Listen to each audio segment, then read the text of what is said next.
Harvested that turmeric behind me. A little hot for October, as we've been talking about. Still getting time. We're getting some cold nights coming up. The outer leaves are dying. Next up, I want to go over and take a look at the taro. I've got taro growing in a few places.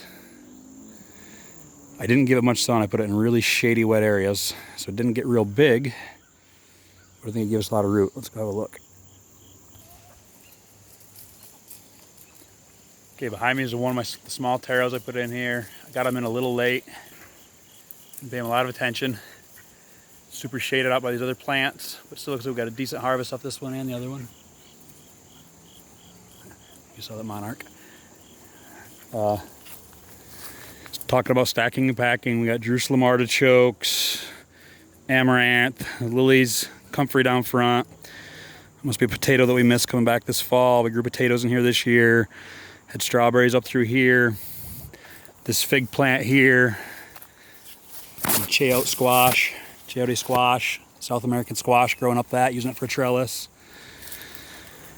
Oh, what else was in here? Multiple flowers. I'm drawing a blank for the names right now. This apple tree in the back is the key species. It has cowpeas climbing it, that legume.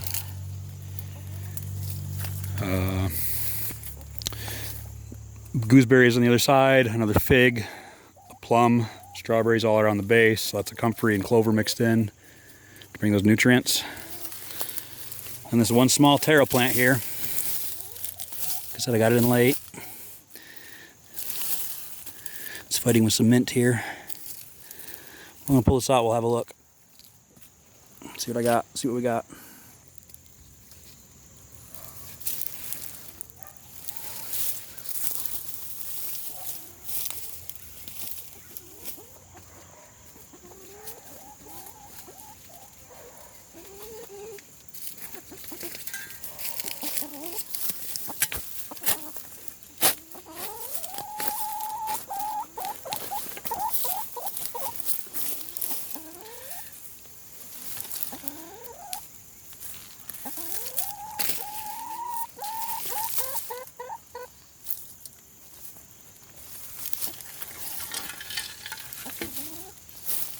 Again, that beautiful loose soil. This is a hugel bed. We also layer on top of it, add compost every year.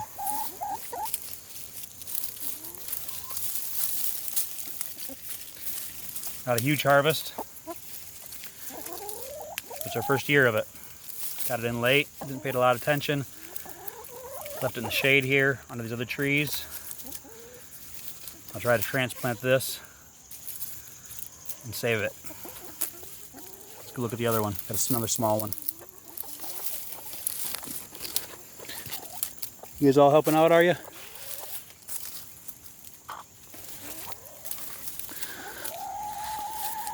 Big sis, the chicken and the duck. The duck's big sis. She's our oldest one. They're always around. So the main food forest is down below us. We're up here in one of the catch ponds. This is I'll show the whole thing. This is a line pond, comes in from the front. All the gutters from the front yard feed it. That's plumbed down to this lower pond, which I just made with a machine. Hi, sis. Had the bananas growing in here first, but I threw some taro in here as well. This one appears to have gotten bigger, even though it got so much shade.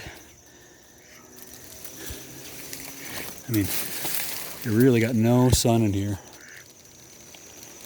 So when we talk about stacking and packing, finding plants that work for you in your area, getting to know your land, I would have to say this one's going to meet the purpose as long as we like the taro root. This is another one. All parts of the plant are edible, must be cooked. But the leaves, the stems, the root, it's new to us this year. All right, I'll dig this one up as well. Be right back.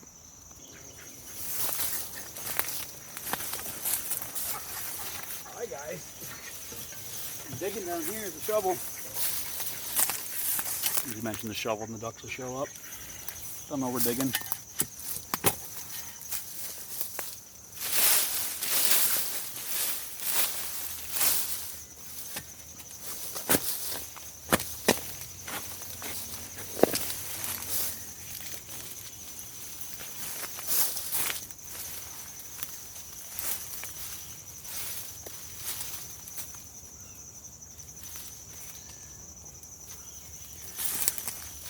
More gorgeous soil.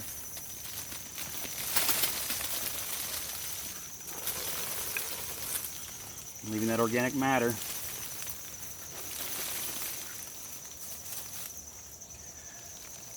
But even though this plant was quite a bit larger, I believe it was just the leaves that got larger. I'm going to guess on this one, trying to search out that sunlight.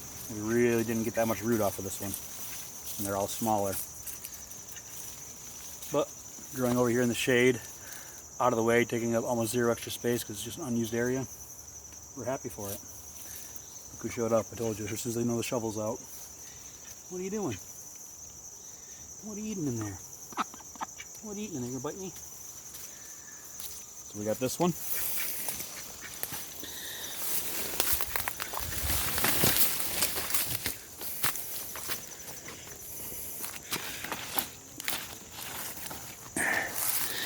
There's the other one next to it.